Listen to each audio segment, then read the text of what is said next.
Today I'm going to show you how to make elephant toothpaste. To make it, you'll need dish soap, 3% hydrogen peroxide, an empty bottle, yeast, warm water, some food coloring, and some safety goggles. It is best to do this experiment outside or somewhere you can get a little messy. First, you fill up the empty bottle with 3% hydrogen peroxide, about 2 inches from the bottom. Next, add a couple drops of dish soap, then swirl the bottle to mix. Then, add a few drops of food coloring to the bottle, making sure to add them on the side of the bottle. Next, dissolve a tablespoon of yeast into 3 tablespoons of warm water.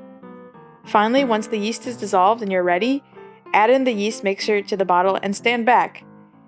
You can try repeating the experiment with different containers and different colors and see what happens.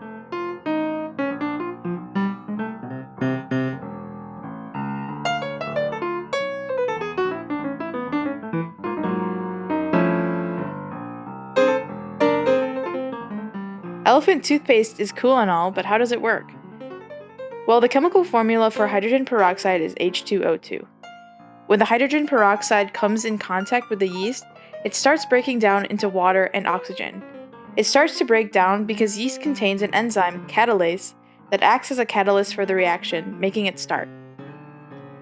Oxygen is a gas, so it wants to escape into the air, but the dish soap traps the air bubble, which creates the foam. As long as there is hydrogen peroxide or yeast in the bottle, the reaction will continue and more foam will be made.